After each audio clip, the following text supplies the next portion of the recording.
Deməli 117-ci sualda qalmışdıq. Sualda deyilir ki, klaviaturadan n natural ədədi daxil edilir. Faktorialı bu ədəddən kiçik olan ən böyük natural ədədi çapa verən proqramı Python dilində yazın. Deməli, əgər bizdən istəyirsə ki, n natural ədəd daxil edək, yazırıq n bərabərdir int input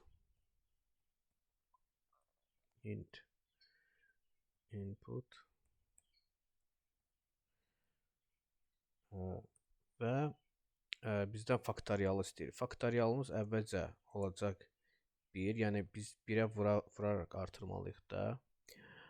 Deməli, faktorial natural bu ədəddən kiçik olan ən böyük natural ədədi çap edin. Və başlayırıq yoxlamağa. While f deməli kiçikdir n. Yəni daxil etdiyimiz ədəddən kiçik olana qədər dövr davam edəcək. Lakin biz həmişə burada bir dəyişən əlavə etməliyik, çünki faktorial artırmaq üçün həmən ədədə vurmalıyıq, düzdürmü? Və dövrümüzə yazırıq. Deməli, hər dəfə ədədi artıracaq bir vahiddə, yəni 1 vurulsun 2, hər dəfə dövr dəyişdikcə ədəd artacaq. Faktorialımız da olacaq f vurulsun bərabərdir həmən i-yə, həmən bu ədədə i-yə. Və sonda faktorial deməli deyir ki, bu ədəd n natural ədəd daxil faktorialı, yəni faktorialımız neçə olacaq? Yəni faktorial necə yazılır? Yazılır 2 məsəl üçün, birinci yazım. Məsəl üçün yazılır 3 nida işarəsi. Bu 3 faktorialdır da. Yəni bizdən i-ni istəyir. Faktorialın özünü istəmir. Yəni neçə qiymət alacağını istəmir. Bizdən i-ni istəyir ki, yəni bu neçə faktorial o deməkdir də. 3 faktorial, 4 faktorial. Düzdür, bunun cavabı indi 3 faktorialın cavabı 6-dır, f6 olur. Lakin bizdən istədiyi bu i-nin qiymətidir. Ona görə də biz çap edəcəyik i-ni. Burada fikir versəz, deməli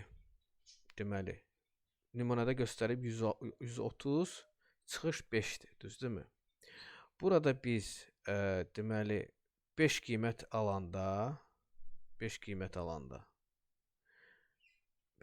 alanda faktorialımız olur 120. Düzdürmü? İndi gəlin proqramı işə salaq. Proqramı işə salanda biz görürük ki, əgər biz 130 yazsaq, enter bassaq, 6 verəcək. Nə üçün? Çünki 120 130-dan kiçik olduğuna görə dövr bir dənə də işlədi. Düzdürmü? Bir dənə də işlədi və dövr olur, faktorialımız olur 6 olur. F-in qiyməti olur 720. 720 130-dan kiçik olmadığına görə dövr bitir və faktorialımızın 6 olaraq bizə çap edir. Lakin bizdən istəyir ki, faktorialı bu ədəddən kiçik olan, yəni ki, n-dən kiçik olan ədəd olmalı. N-dən kiçik olmalıdır. Yəni, məsələn, biz əgər girişə 130 yazmışıqsa, çıxışa 5 verməlidir. Bunun həlli necə ola bilər? Yəni, biz götürüb printin içərisinə i çıx 1 yazsaq, bizə həmən istədiyimiz cavabı verəcək. 5 verəcək. Lakin bu praktik olaraq düzgün deyil. Ona görə biz nə edirik? Buradan biz i-ni olduğu kimi saxlayırıq və biz dövrdə olan şərtə, while-da olan şərtə yazırıq vurulsun i üstəgəl 1. Yəni bizim deməli faktorialımız 5 olanda və faktorialın aldığı ümumi cavab 120 olanda artıq i-nin üzərinə 1 gəlir. Yəni olur 6. 6-nı vurur 120-yə. 120 daxil edilmiş n ədədindən, yəni 130-dan kiçik olduğuna görə, kiçik olmadığına görə dövrə girmir. Və son olaraq da faktorialın qiyməti 5 olur. Fikir verin.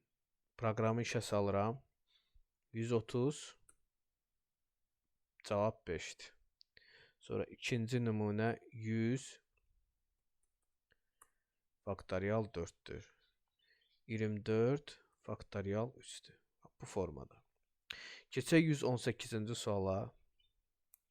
118-ci sualda deyilir ki, dövr operatorundan istifadə edərək deməli siyahısında olan siyahısının tək indeksli cüt elementlərini ilə cüt indeksli tək elementlərin ədədi ortasını çap edən proqramı Python dilində yazın. Yazaq. Deməli, əvvəlcə bu siyahını biz yazaq. Buradan pozaq. Siyahını yazırıq. Siyahımızda nə deyir? A bərabərdir. Deməli, 3, 4, 2, 1. 3, 4, 2, 1, 6, 9, 7, 8, 12, 15, 15, 14. Düzdür? İndi gəlin əvvəlcədən biz dəyişənləri yazaq, hansı ki bizdə lazım olacaq. Deməli, bizə lazım olacaq tək indeks. İndeks bərabərdir 0. Sonra tək indeksin sayı. İndeksin sayı. O da olacaq 0. Düzdür? Sonra cüt indeks və cüt indeksin sayı. Bunları kopyalayıram. Düşürəm aşağı. Bu olacaq cüt. Bunu da kopyalayıram. Düşürəm aşağı. Bu da olacaq cüt. Hələ ki qiymətləri 0-dır. Sonra isə dövrə salıram. For i in range hardan hara? Deməli, sıfırdan siyahının uzunluğuna qədər. Len a. Şərtimiz nə olacaq? Şərtimizdə deyilir ki, deməli, əgər cüt ədəddirsə, həmən indeksin, tək ədəddirsə, həmən indeksin cüt ədədini. If i mod 2 bərabər 1-dirsə və həmən indeksdəki ədəd cütdürsə, yəni təkdəki ədəd element, cütdürsə, bərabər 0-dırsa, o halda tək indeksi tək indeksin sayını istəyir də burada. Ədədi ortalarını, əvvəlcə biz bunları cəmləməliyik. Cəmləyirik. A, i və tək indeksin sayını. Ədədi ortalarını istədiyinə görə biz bunları cəmləməliyik. Bunu da sayını biz bilməliyik də. Yəni nə qədərdirsə, ona görə bir vahid, hər dövrdə bir vahid artıracaq. Əks halda isə elif eyni şeyi yazırıq cüt indeks üçün. Cüt indeksdə tək elementləri. Hətta bunu kopyalayıb da qoymaq olar. Yazaq da yoxdur. I faiz 2 bərabər 0 olduqda and a kvadrat mötərizəsi i, yəni elementi bərabər 1-dirsə. Bu halda deməli cüt indeksin biz cəmləyirik. A, I. Düzdür? Və cüt indeksin sayını cüt indeksin sayı bir vahid artırırıq. Düzdür?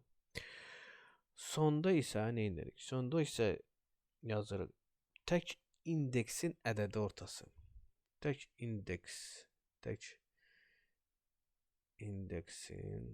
ədədi ortası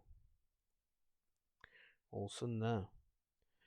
Tək indeks bölünsün tək indeksin sayına. Yəni ədədi oradan biz bu cür tapırıq da. Sonra bunu kopyalayıb təkləri cütlə əvəz eləyərik. Bunlar olacaq cüt indeksin ədədi ortası bərabərdir. Cüt indeks bölünsün cüt indeksin sayına.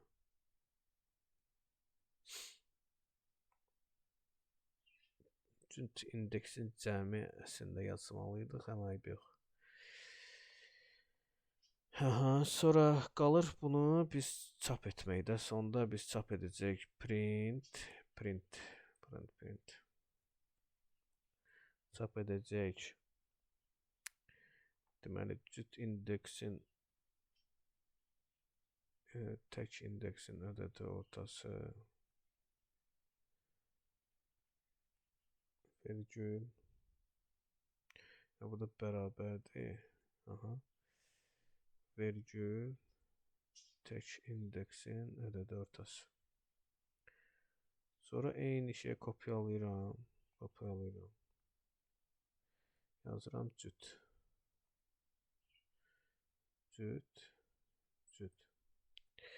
Burada cüt. Qalır bir dənə proqramı işə salmaq. Avtomatik özü hər şeyi göstərir. Buranı böyüdürəm ki, tam yaxşı görmək üçün. Baxın. Deməli, biz siyahını yazmışıq. Tək indekslər üçün var. Yəni cəmləyəcək. Sayıdır.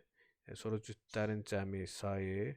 Orada şərtlərə üzrə bölürük, tapırıq və sonda ədədi ortasını hesablayırıq. Gəlin baxaq.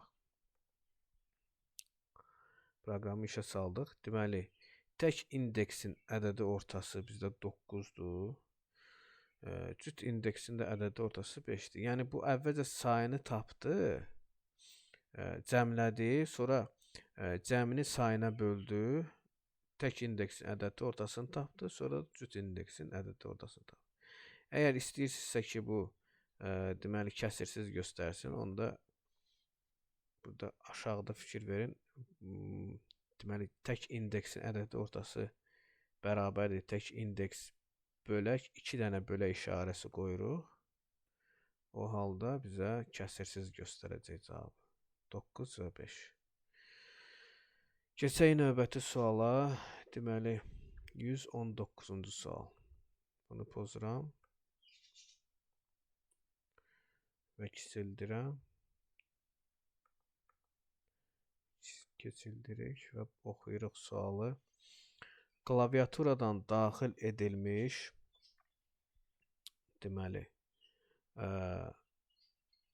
birdən böyük x və a natural ədədləri üçün x ədədinin a-nın qüvvəti olub olmadığını müəyyən. Yəni 2 dənə ədəd daxil edirik. Biri x olacaq, biri a olacaq. Bu ədədlərdən deməli x-in a-nın qüvvəti olub olmadığını müəyyən edən bir proqram yazmalıyıq. Düzdür? Deməli yazırıq ilk növbədə x-imiz int input.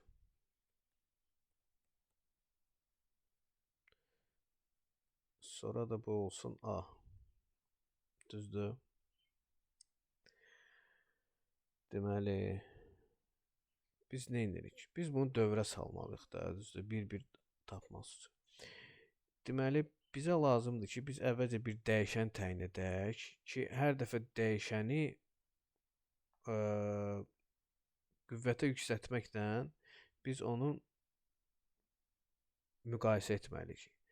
Deməli while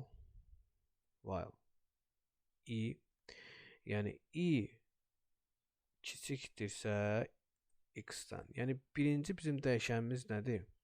Birinci dəyişənimiz tutaq ki də 2-dir. Düzdür? 2 və 8. 2-nin girişə və yazırıq. 8 olacaq və 2 olacaq. X ədədinin a-nın qüvvəti. Yəni 2-nin 8-in qüvvəti olub olmadığını yoxlamaq üçün mən 2-ni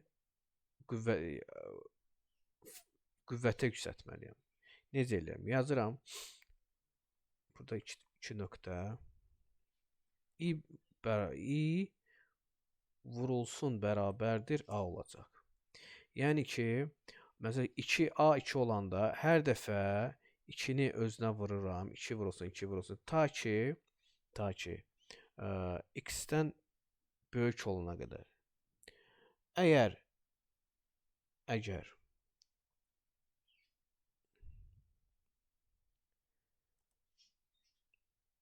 i x-ə bərabər olsa, yəni vuruldu, artıq i x-dən kiçik deyil, bərabər olsa, deməli a x-in qüvvətidir.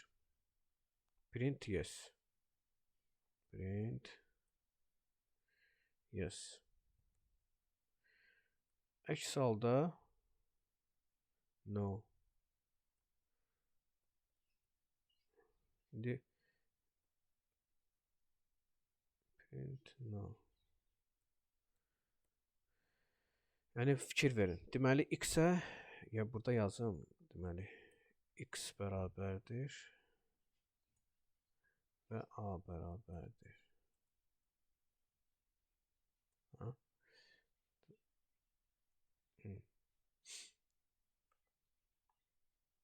İşə saldıq proqramı. Deməli x-ə biz neçə yazırıq? 8 yazıram, düzdürmü? Enter basıram a. A-na yazıram 2. Və burada fikir verin. Bizdə i qiyməti var da, i-də 1-dir. Hər dəfə dövrün içərisində 2-dən istifadə edərək 2-yə vuracaq, 2-ni 2-yə vuracaq, sonra 4 olacaq, 4-ü 2-yə vuracaq, i-nin qiyməti dəyişir. I-nin qiyməti artıq bu x-in qiymətinə kiçik olmadığı üçün gəldi çatdı 8-ə, düzdürmü? 8-ə çatdı, 8 8-dən kiçik deyil də. Əgər 8 8-ə bərabərdirsə, çap edəcək yes. Yəni ki 2 8 2-nin qüvvətidir. Düzdürmü? 2 üstü 3-də, hə. Yəni qüvvət kimi istifadə olunur da, düzdür? Yox, əgər A-nın qüvvəti olub olmadığını müəyyən edir. Yox, əgər əksinədirsə, no çap edəcək. Bir dənə yenidən işə salıram, fikir verin. 8, yox, bir də şey olmalıdır. X gəlməlidir.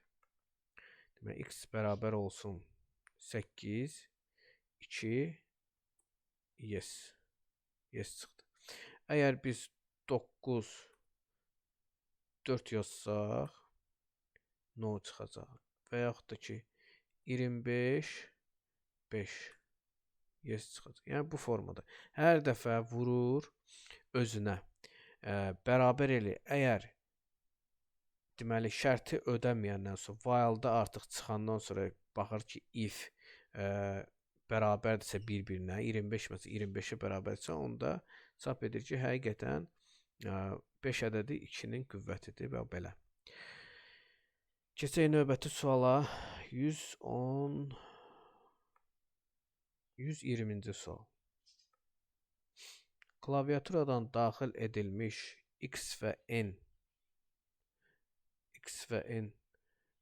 deməli natural ədədləri üçün ifadəsinin qiymətini hesablayan proqramın Python dilində yazın. Yazaq. Deməli, yəni x ədədi var. Bizdə indi biraz kiçildək. Bizdə x var. X-in yerinə, deməli, A-nın yerinə n yazacaq. Buranı silək. Deməli, bizdən S-in hesablamaq istəyir. Ona görə S-imiz nə olacaq? Əvvəlcə 0 olacaq. Burada vuraq olduğu üçün 0 yox, 1. Çünki nəyə 0-a vursun? Cavab 0-da. Ona görə ilk növbədə S-in ilk qiyməti 1 olmalıdır. Özdə fikir verirsə 1-dən başlayır bu. Sonra burada faktorial olduğu üçün f-imiz olsun, bir dənə o da 1 olsun. Sonra dövrə salır. Dövrdə yazılır f4, aşağıdan yazaq. For i in range hardan hara? Deməli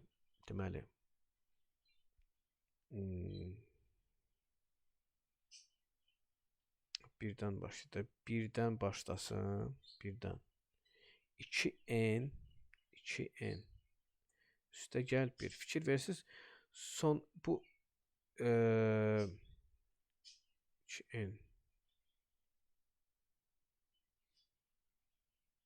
2 vurulsun n.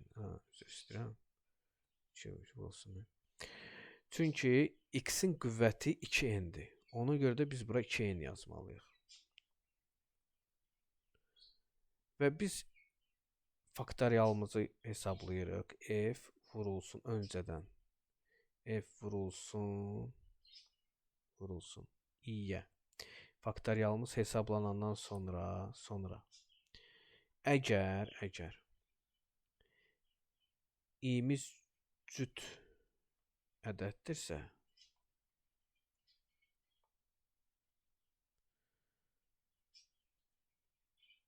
o halda nə etsin?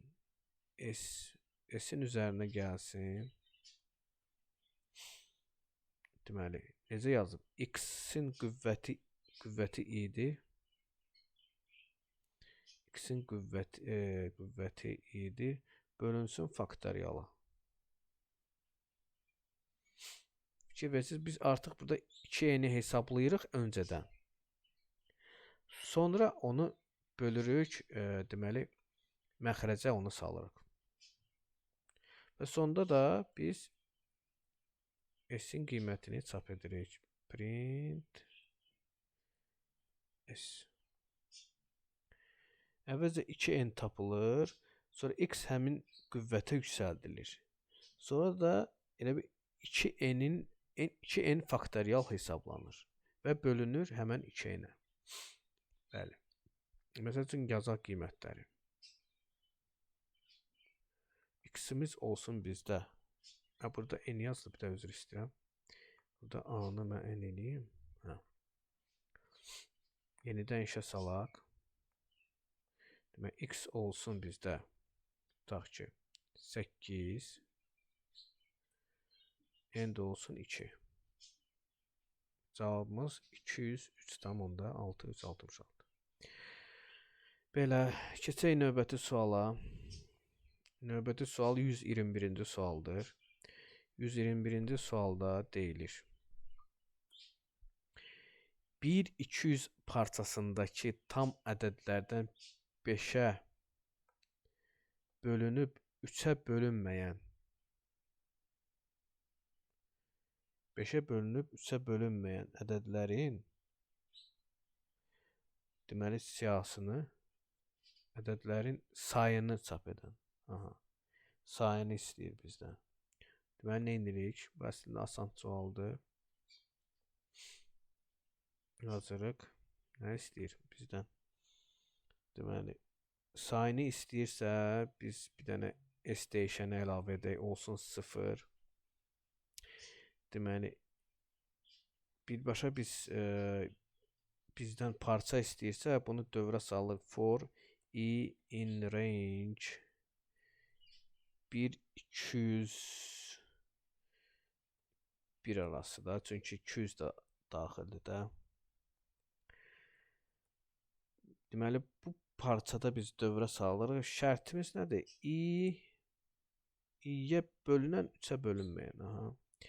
Deməli, faiz 5 bərabərdir 0 and I faiz 3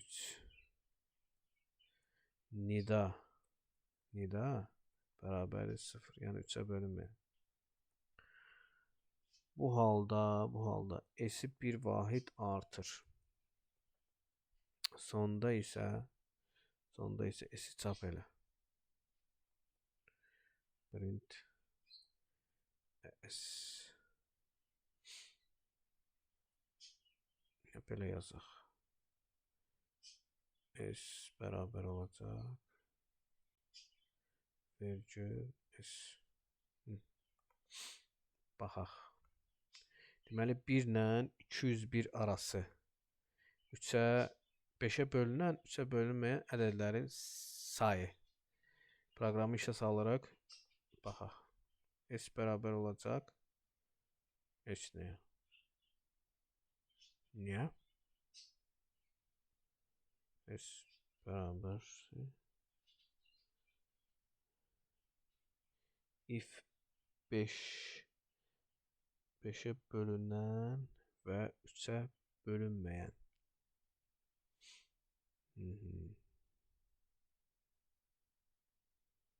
Bu aralıqda yoxdur bəyəm, var axı. Neyi səhv yazdıq? Bir də baxaq. 27, bayaq düz deyirəm axı. Proqram nəsə düz işləmədi. Yenidən bir də basıram, proqramı işə salam. S bərabərdir 27. 27 ədəd. Deməli, bu qədər siyahıda ədədlər var, hansı ki 5'ə bölünür, 3'ə bölünmür. Keçək 122-ci suala. 122-ci sualda bizdən istəyir ki, klaviaturadan daxil edilmiş natural ədəd cüt olarsa onun faktorialını, tək olarsa onun kvadratının 2 mislini çap edən proqramı yazaq.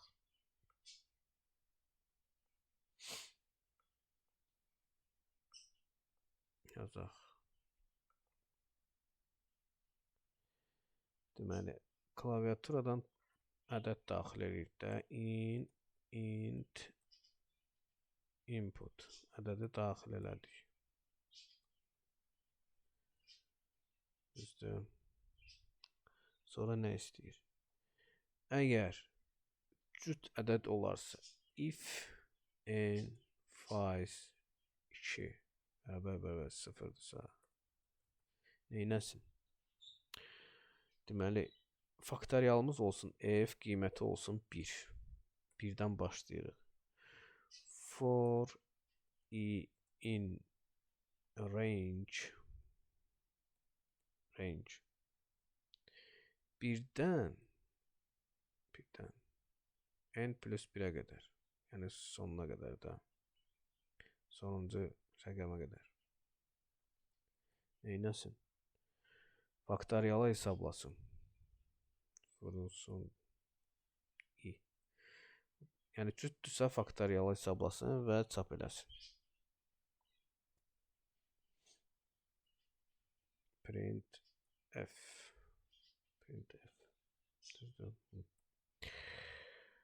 Else, yəni else artıq məlum məsələdir ki, yazmağa ehtiyac yoxdur. Çünki yəni elif yazmağa ehtiyac yoxdur. Çünki əgər cüt deyilsə təkdir də bu.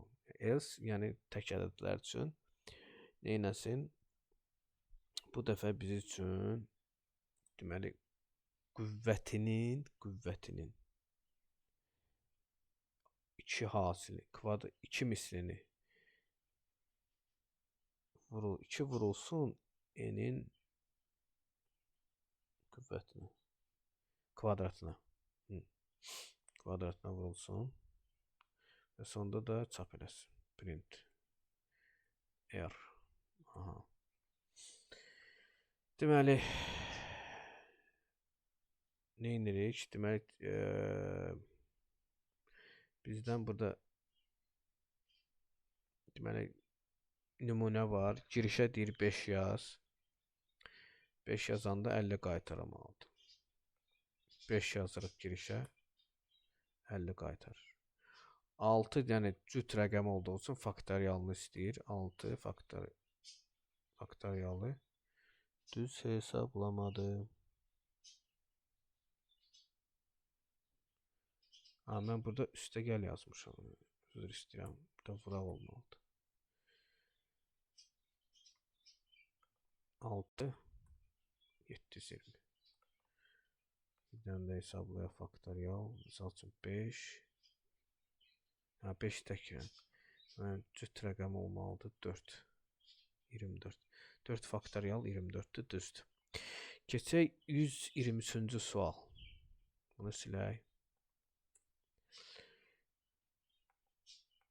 123-cü sualda bizdən istəyir ki, rəqəmlərin cəmi 12-dən kiçik olmayan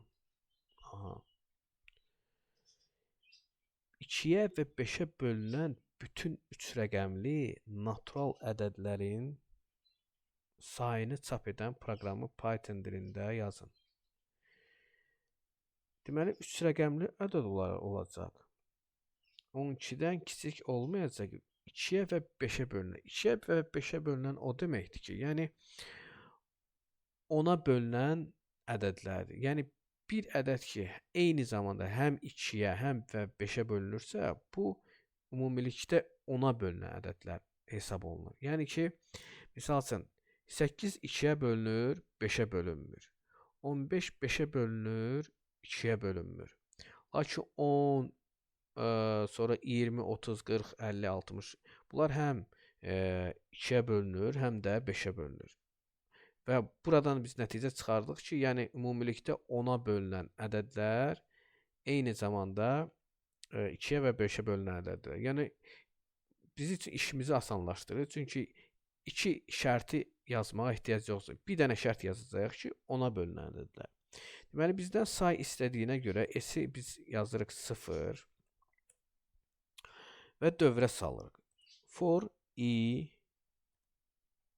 in range 3 rəqəmli ədədlərdir, düzdürmü? In range for mən bir dəqiqə. For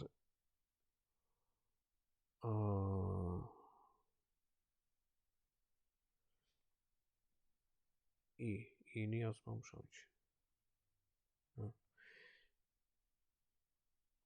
In range deməli 100-dən 1000-ə qədər. Çünki sonuncu 3 rəqəmli ədəd 999-da. Deməli if bizdə i dediyim kimi 10-a bölünürsə, yəni həm 3-ə, həm 5-ə bölünər. O halda neynəsin? Cəmləsin.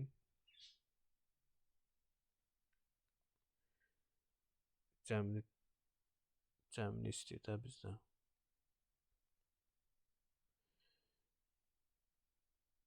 Deməli, 100-ə bölünən 1-1. Deməli, rəqəmlərinin cəmi olduğuna görə biz neynirik də?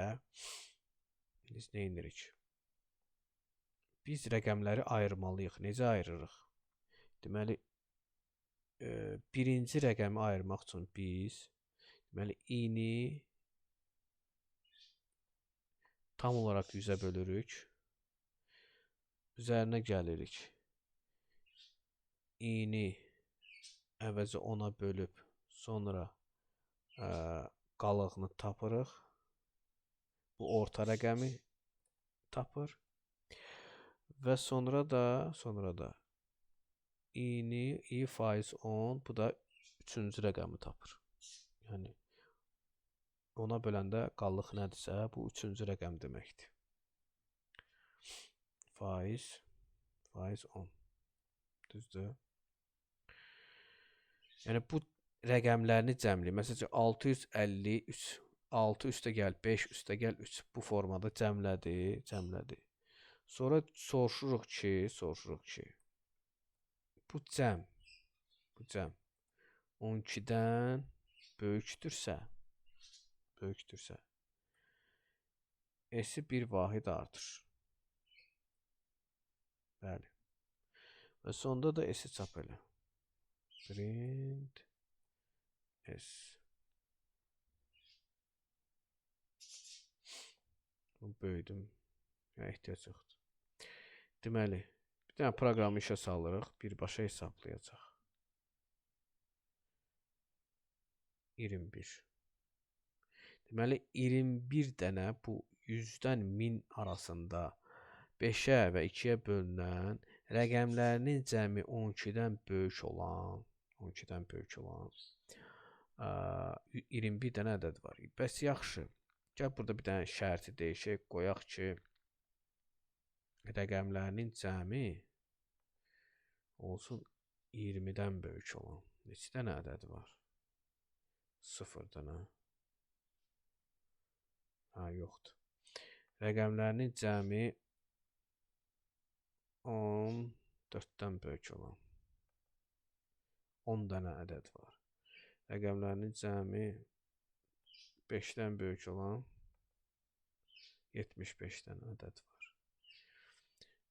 Bu proqramlaşdırmanın xas xüsusiyyətlərindən biridir ki, yəni eyni yazdığın kodu müxtəlif şərtlər üzərində istifadə edə bilərsən. Deməli, keçək 124-cü suala, o ilə də bugünkü dərsi bitirək.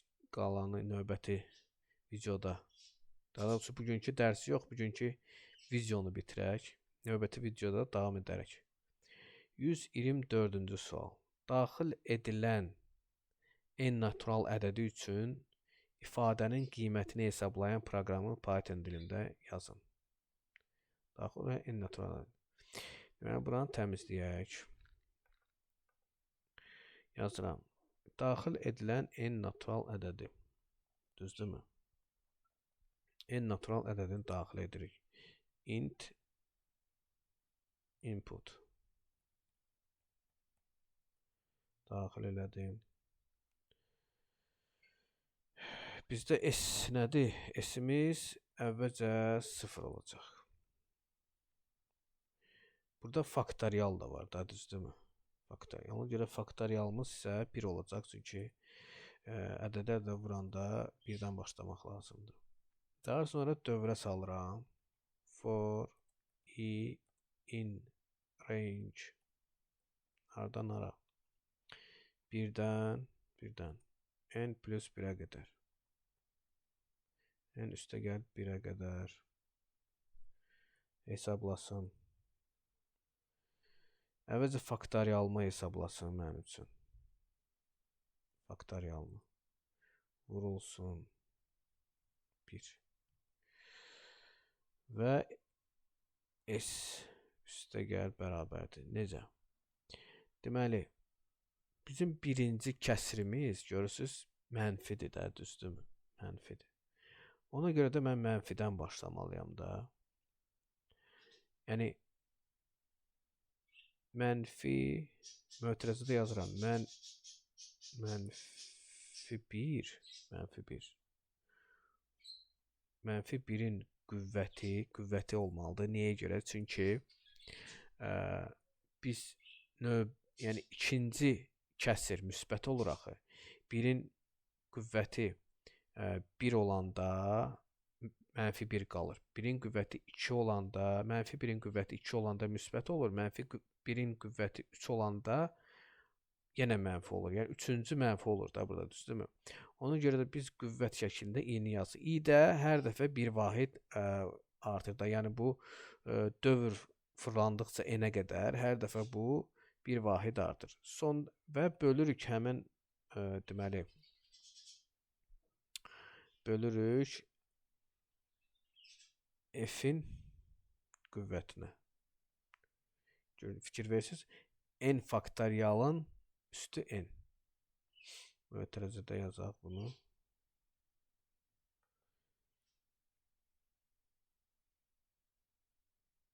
Olsun i. Sonda çap eləsin s-i. Baxaq. Deməli yazaq, misal üçün olsun 8. Cavabımız 0 oldu. Cavabımız 0 oldu burada. Çünki 1-ə bölür bu. 1-ə böldüyünə görə 0 olma ehtimalı var. Bir də baxım 9 mənfi 1 12 0 0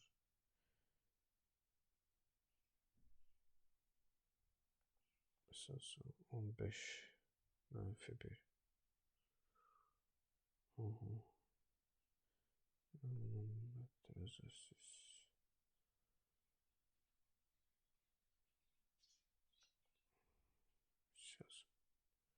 mənfi 1 maraqlıdır.